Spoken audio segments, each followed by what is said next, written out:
This is macOS Ken. AI problems and solutions, a raised price target for Apple, and shrinking is speeding along.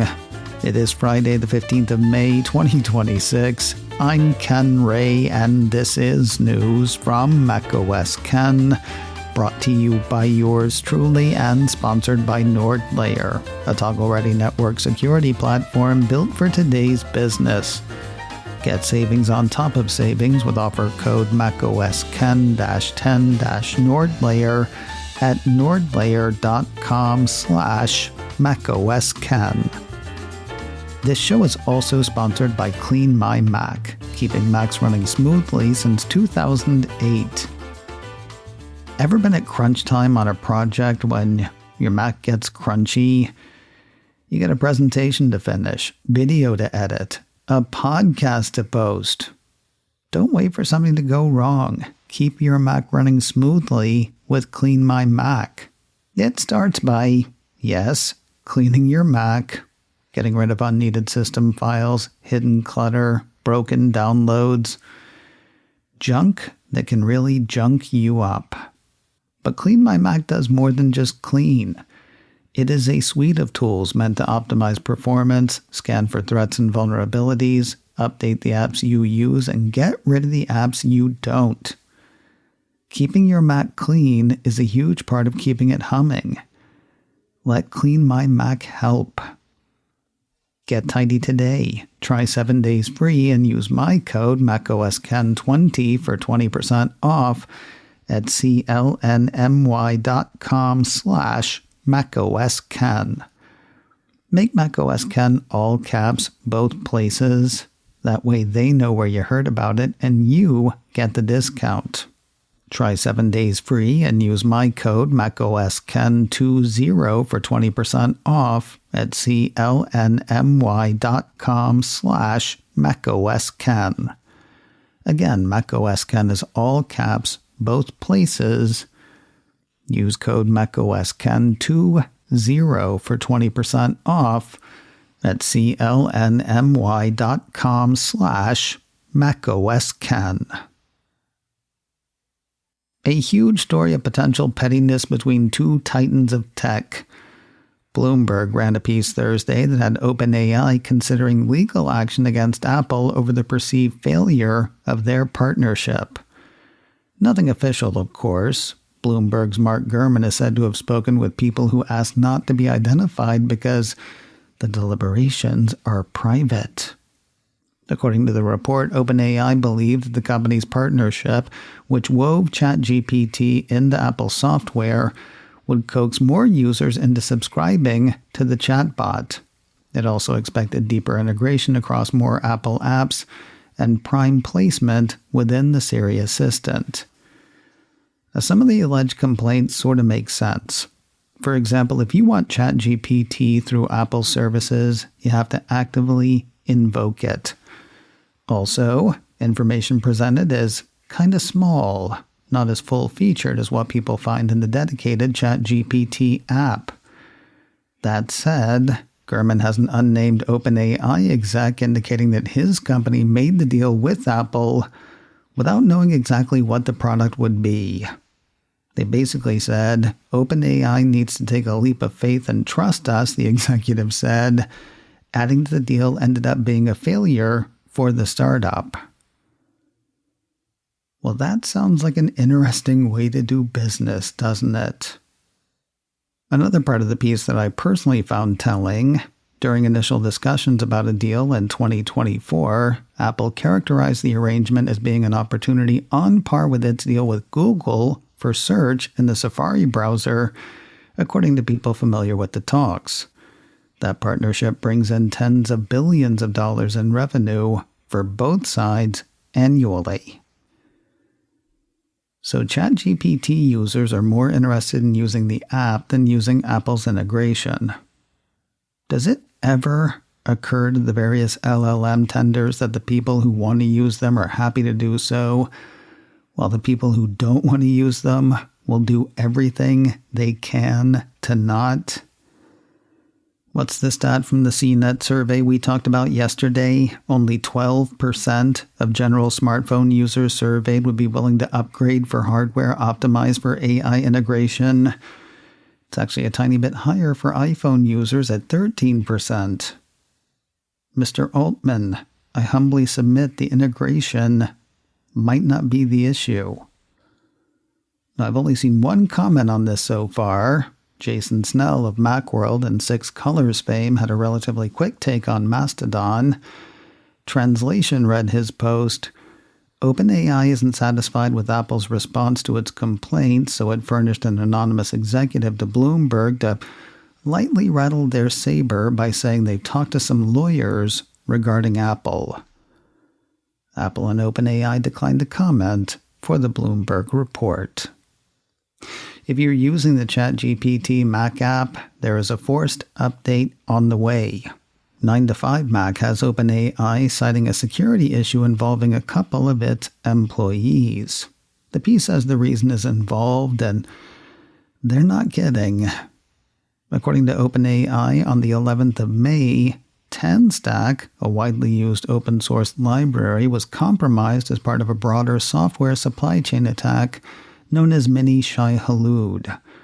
2 employee devices in their corporate network were impacted by the attack.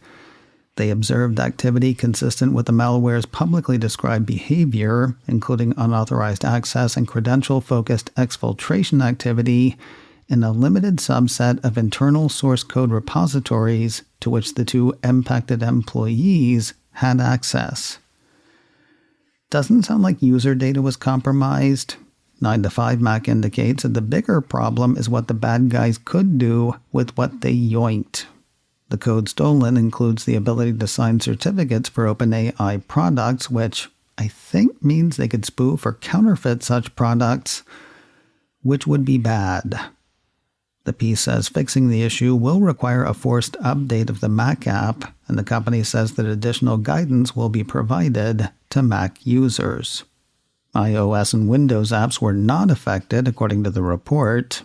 For Mac users, the update will hit on or before the 12th of June. Just so we're not all gloom and doom on AI, word that an Anthropic model has helped find a macOS security vulnerability. Citing a report from the Wall Street Journal, a piece from Mac Rumors says researchers at cybersecurity firm Caliph used Anthropic's Claude Mythos preview to uncover a new macOS security vulnerability last month. Specifically, they used the model to write code that links together 2 macOS bugs in a way that resulted in what is known as a privilege escalation exploit. The researchers say it wasn't Mythos alone that found the vulnerability, though it did provide the assist. Apple is said to be reviewing the finding. It seems to have offered no comment, except to tell the Journal that security is the company's top priority and that they take reports of potential vulnerabilities very seriously.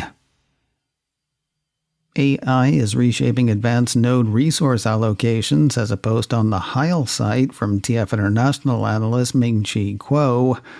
That's got Apple turning to Intel for some low-end legacy iPhone, iPad, and Mac processors. Like now. The analyst indicates that production for those is underway, with the Cupertino company actively evaluating Intel's other advanced node technologies.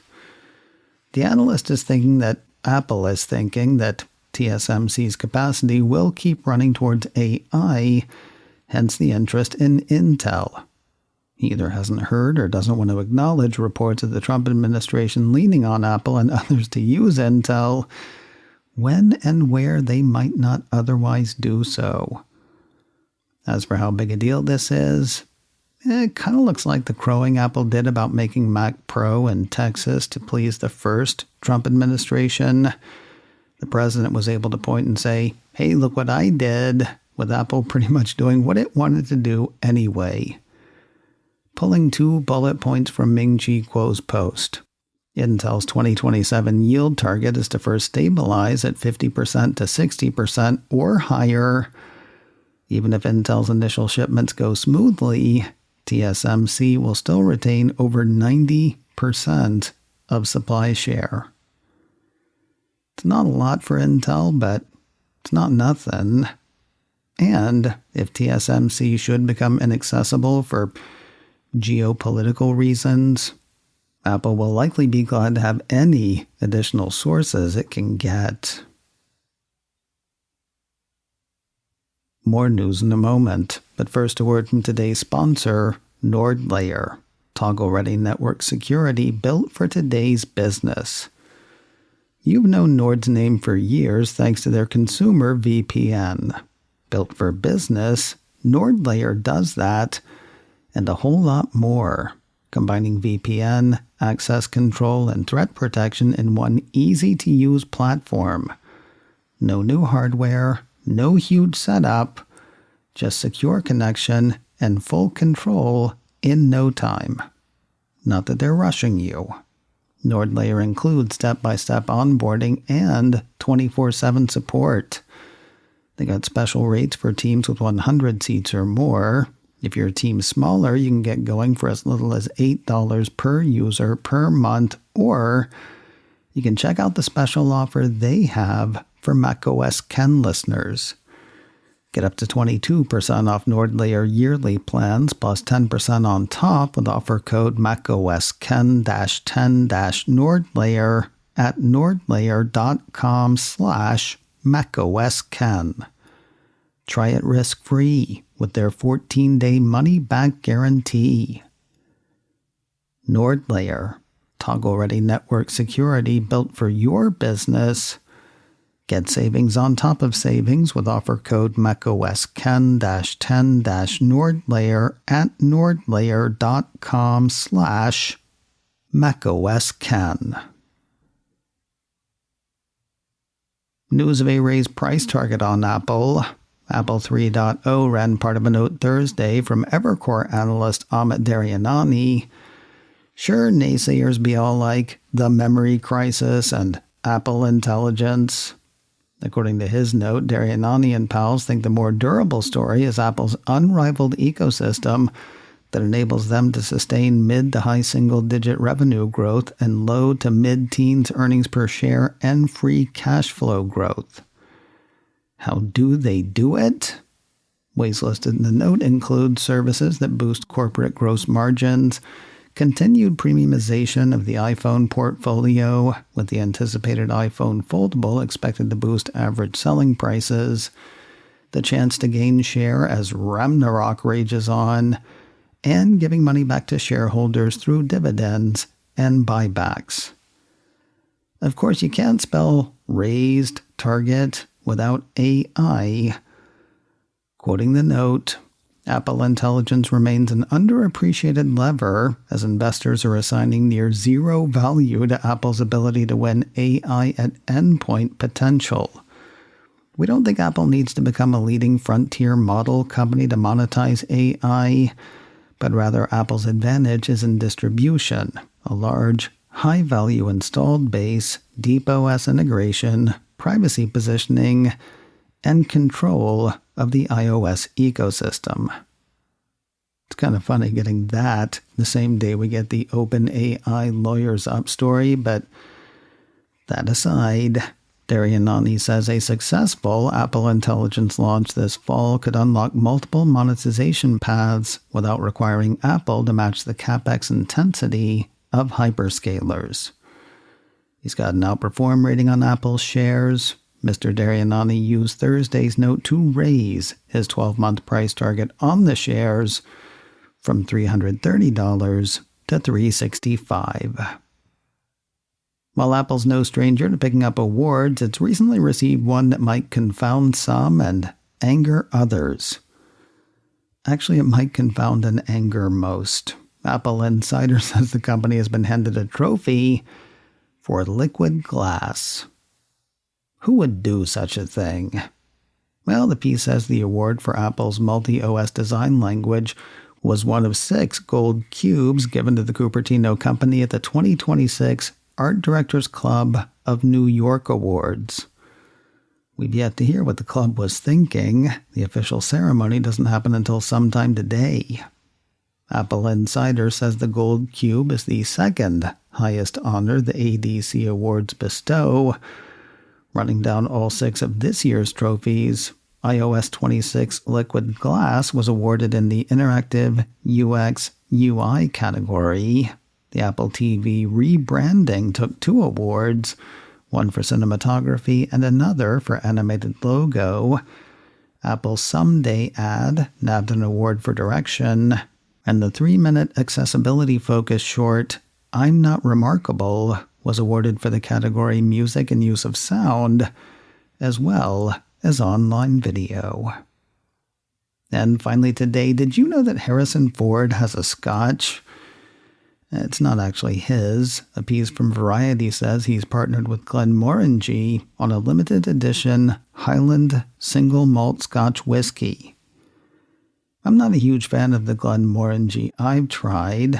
I mean, I can see why people like it. It's just not the one for me, which is good, since the Glenmorangie Harrison Ford limited edition will run buyers $99.99. Dalmore, Macallan, Glenfiddich, Glenlivet. These are a few of my favorite things. But we're not here to talk about Scotch, which I actually don't know much about. While talking with Variety about what blows wind up his kilt, the megastar talked about when filming is set to start on Season 4 of the Apple TV comedy series Shrinking. Hang on to your hat, it starts next week, as in the week after this week. With no huge sets and no big post-production effects, a piece on the news from 9to5Mac supposes that filming starting basically now puts the 4th season of Shrinking on track for premiere in early 2027. And there's reason to think such short waits could be a trend. 9to5Mac points out one other notable Apple TV series recently had a new season ready after just 1 year, Your Friends and Neighbors. Perhaps Apple executives are more intentionally pushing to reduce the gaps between seasons of its top shows, says 9to5Mac. I would add Severance and Foundation not included. macOS Ken, brought to you by me and sponsored by Clean My Mac. Try 7 days free and use my code macOSKen20 for 20% off at clnmy.com/macOSken. This show is also sponsored by NordLayer. Get savings on top of savings with offer code macOSken-10-NordLayer at nordlayer.com/macOSken. Advertising handled by Backbeat Media, online at backbeatmedia.com. You can find me on Mastodon, macOSken at mastodon.social. You can also send me an email, info@macOSken.com. Until next time, that is news from macOS Ken. I'm Ken Ray.